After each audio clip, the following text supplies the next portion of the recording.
Have you ever looked at someone with green eyes and felt like you were seeing something old? Not old the way furniture is old. Old the way a riverbed is old.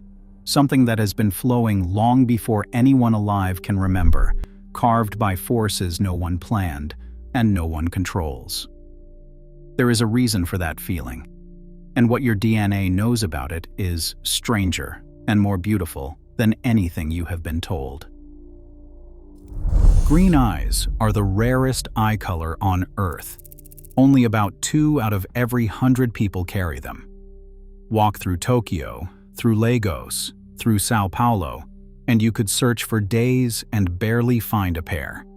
But step into a pub in Western Ireland, walk through a village on the Scottish coast, sit across from someone in a cafe in Reykjavik, and suddenly they are everywhere. Nearly 9 out of 10 people in Ireland and Scotland have either blue or green eyes.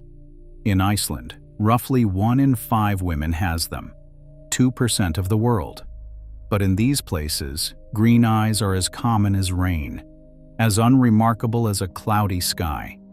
People do not stare at each other's eyes in Galway or Edinburgh the way they might in Mumbai or Beijing. They do not notice. Green is just what eyes look like there, and that, in itself, is the beginning of the mystery. Something happened, a very long time ago, in a very specific corner of the world, and the evidence is still staring back at you from the face of someone you know, or from your own reflection. Here is the first thing that will change how you see them. There is no green pigment in a green eye. None. Not a single molecule of anything green exists in a green iris. What is there, instead, is a thin, almost invisible layer of yellowish-brown pigment called lipochrome, spread across a bed of colorless collagen fibers in the front layer of the iris. When light enters the eye, those fibers do something remarkable. They scatter the shorter wavelengths of visible light, the blues, exactly the way the atmosphere scatters sunlight to make the sky look blue.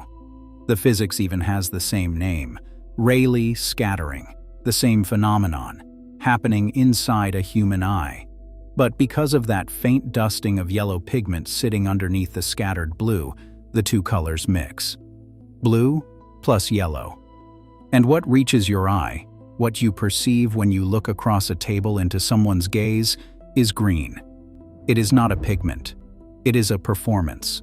An act of physics, staged on the surface of a living iris, directed by a genetic script that took thousands of years to write. And every time you see it, you are watching light do something your DNA learned to make happen. Now, here is where it deepens. 10,000 years ago, that performance did not exist. Not anywhere on the planet, not in a single human being. Every person on the face of the earth had brown eyes. Every child born, every elder who passed, every hunter, every gatherer, every woman who nursed a baby by firelight. Brown. All of them.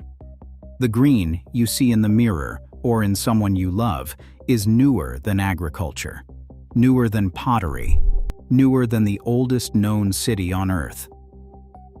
It did not exist when the last ice sheets were still sitting on top of northern Europe, a mile thick, grinding the land flat. And the story of how it got here, inside your body or into the face of someone across the room, is one of the most remarkable accident reports in the history of our species. It starts in the bones. In 2006, deep inside a cave system in the mountains of Leon, in northern Spain, researchers found 2 skeletons. They had been lying there for 7,000 years, side by side, in cold, still, limestone silence. Their teeth were intact. And from a single molar, a team led by the geneticist Carles Lalweza Fox extracted something that had never been recovered before from anyone like them: the complete genome of a pre-agricultural European human being.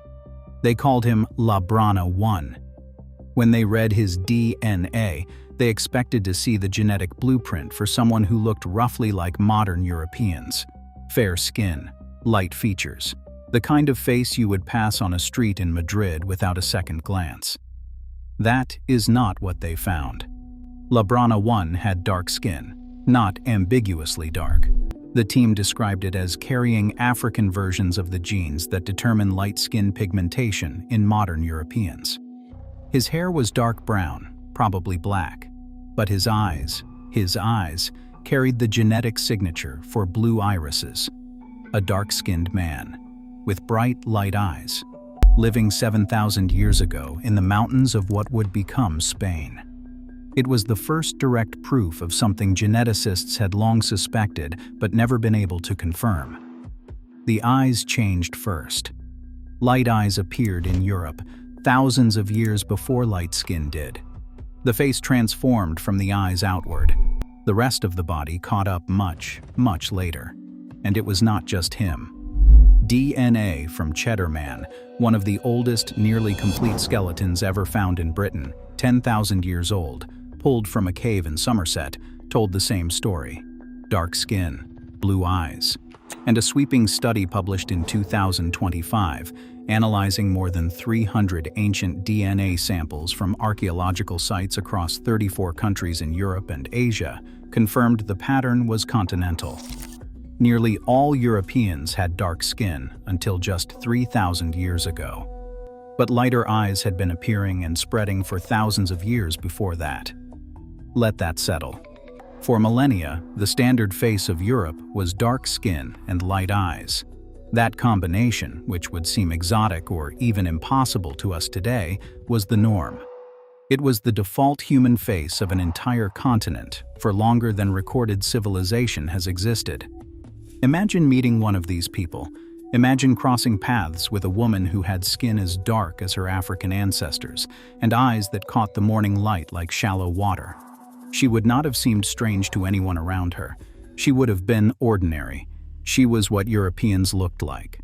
The version of Europe we carry in our heads, pale skin, light hair, blue or green eyes as a matching set, that version is staggeringly recent.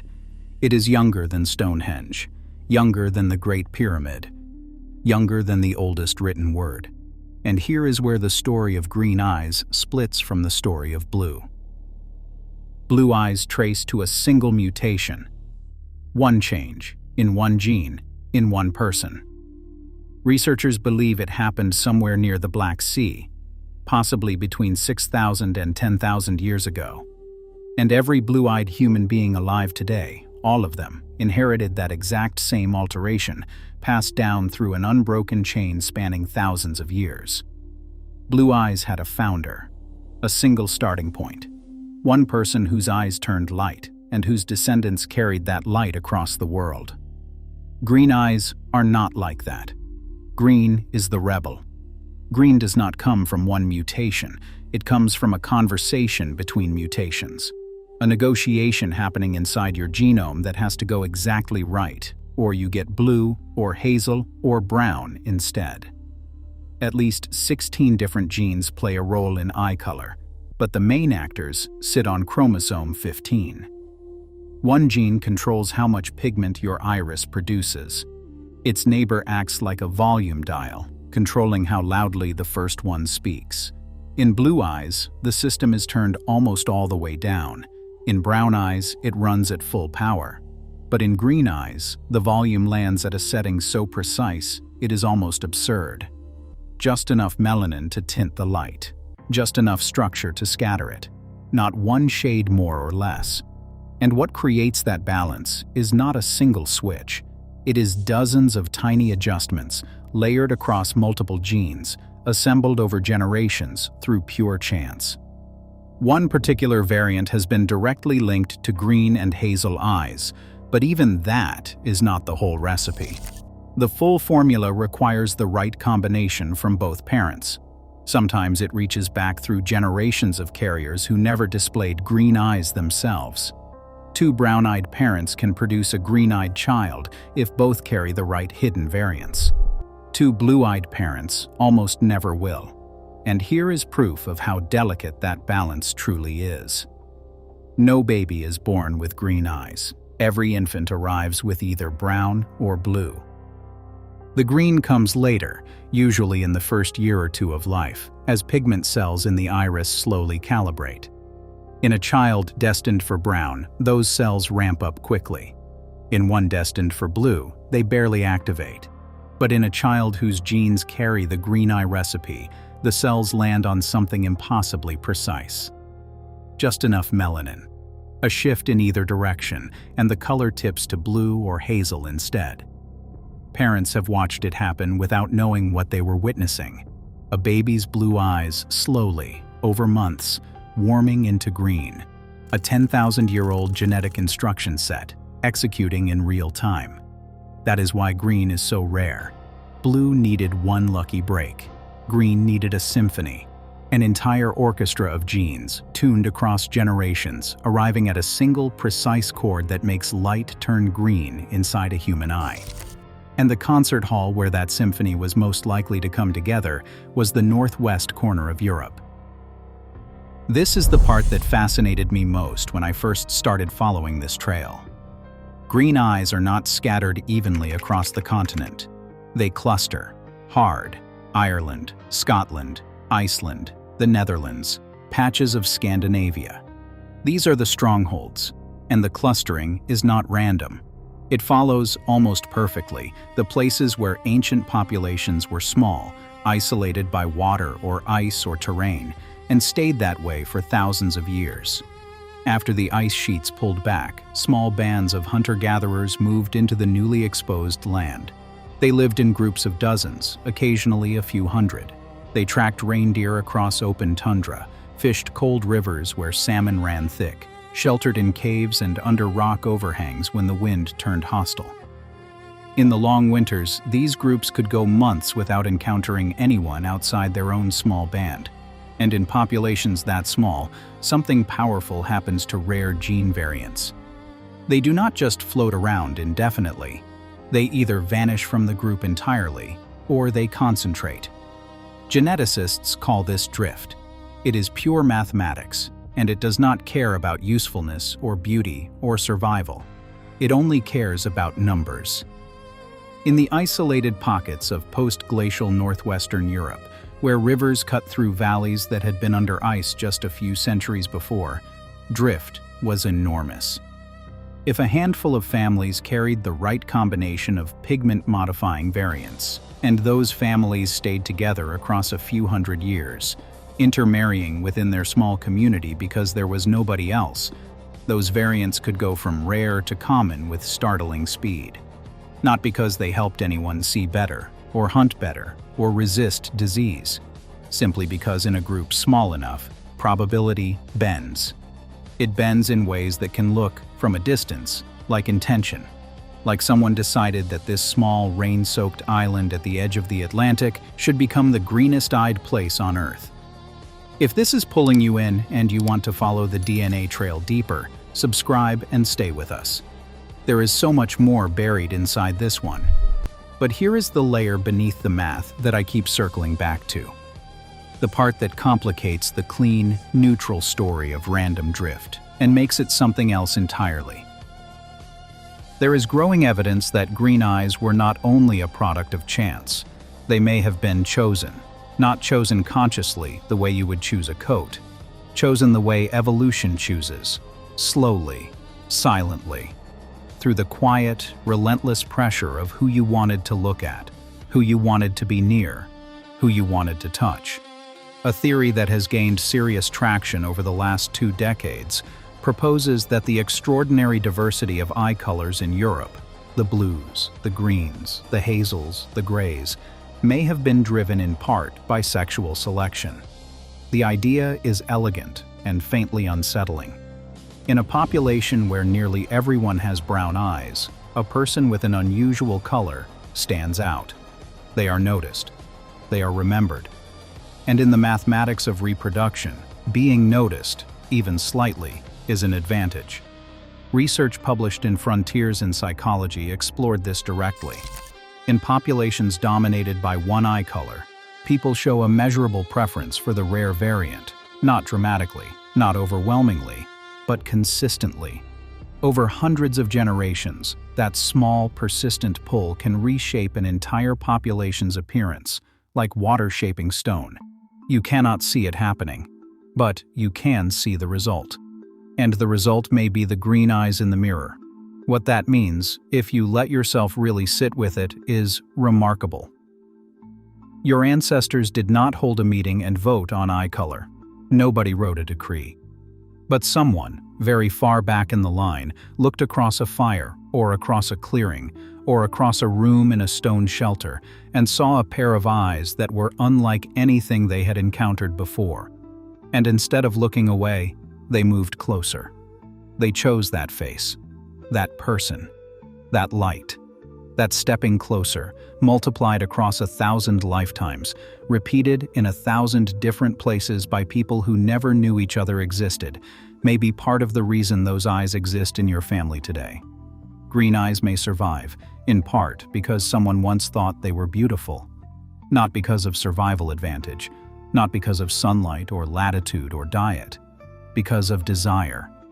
And the women kept them. That was another detail that stopped me.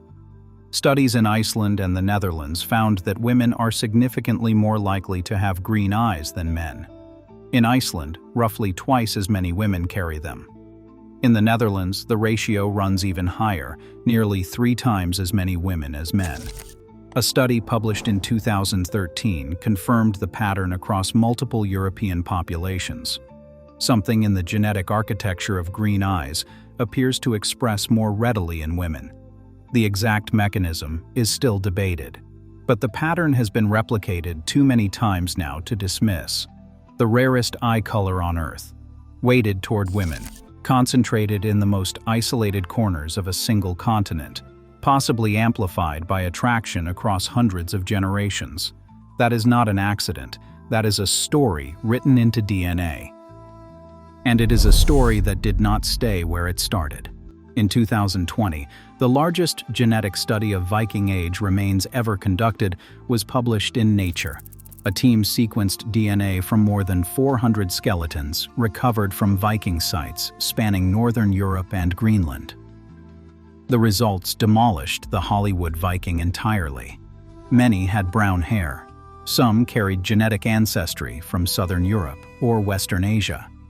People who were not Scandinavian at all had been buried with Viking swords and given Viking funerals.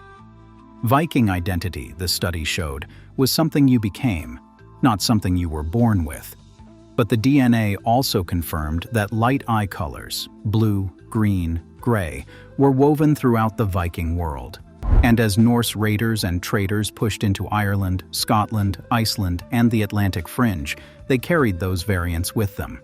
They married into Celtic populations who already had high frequencies of green eye genes. They settled. They stayed for centuries. And the gene variants pooled. That is part of why Ireland and Scotland sit at the green-eyed center of the world today. It is not one ancestry. It is the layering. Celtic and Norse, farmer and raider. 2 deep gene pools carrying the same rare trait, pouring into the same small islands over thousands of years. A study of more than 12,000 people in Britain found that green eyes were actually more common there than brown, despite brown being the overwhelming majority worldwide. On those islands, the math flipped entirely, and then the trail shows up somewhere that makes no sense at all. In the far northwest of China, near the edge of the Gobi Desert, there is a village called Liqian. It is small, dusty. The hills around it glow like powdered gold in the afternoon light. From a distance, it looks like any other village in rural Gansu province. But the people who live there have puzzled outsiders for generations. Some villagers have sandy or light brown hair. Some have high-bridged noses and deep-set eyes. And some of them have green eyes. In a country of over 1 billion people, nearly all with dark brown eyes, a cluster of green-eyed villagers at the edge of a desert is hard to explain. Visitors have described the experience as disorienting, like walking through one world and glimpsing, in a child's face or a grandfather's squint, a window into another. DNA testing revealed that many Lycian villagers carry a measurable proportion of Western Eurasian genetic markers. Some have speculated they are the descendants of Roman legionaries lost after a battle in Central Asia 2,000 years ago, carried east as captives along the ancient trade routes. The truth is probably more tangled. The Silk Road was not one road. It was a web, and the people who traveled it mixed and settled and married and moved again for centuries. But the green eyes are there, in a place where, genetically speaking, they have no business being. A color born from an accident of light and pigment in post-glacial Europe, surfacing in the mountains of northwest China, carried across the widest continent on Earth by people whose names were never recorded. Still visible, still catching the light. That is the part of this I keep returning to. Nobody who carried these gene variants across Ice Age Europe knew they were building anything. Nobody who looked into an unusual pair of eyes 7,000 years ago and felt something pull in their chest understood they were participating in a chain of selection that would ripple forward across 10,000 years. They did not know the code. They did not understand the pigment. They had no concept of Rayleigh scattering. They just saw something that looked like nothing else around them, and they moved toward it. Every pair of green eyes alive today is the end point of that chain. Not a chain of strength, not a chain of conquest. A chain of noticing, of being drawn, quietly, to something rare and luminous and impossible to name, amplified in tiny populations by the blind mathematics of drift, carried across oceans by settlers and raiders who had no idea they were couriers, surfacing, inexplicably, in a Chinese village at the edge of a desert, like a letter that was never addressed to anyone. There is no green pigment. There never was. What you see when you look into a pair of green eyes is light bending through a structure that took 10,000 years of accident and attraction to build, assembled by no single person, intended by no one. And yet, here, unmistakably, undeniably, here. 2% of the world carries it. 98% never will. If you have green eyes, the next time you catch them in a mirror, know what you are looking at. Not a color, a record, a living, light-bending archive of ice ages and migrations and small, quiet villages and choices made by people who will never know your name. People who stood in places that no longer exist, who loved in languages that no longer survive, who looked at someone and saw something that made them stay.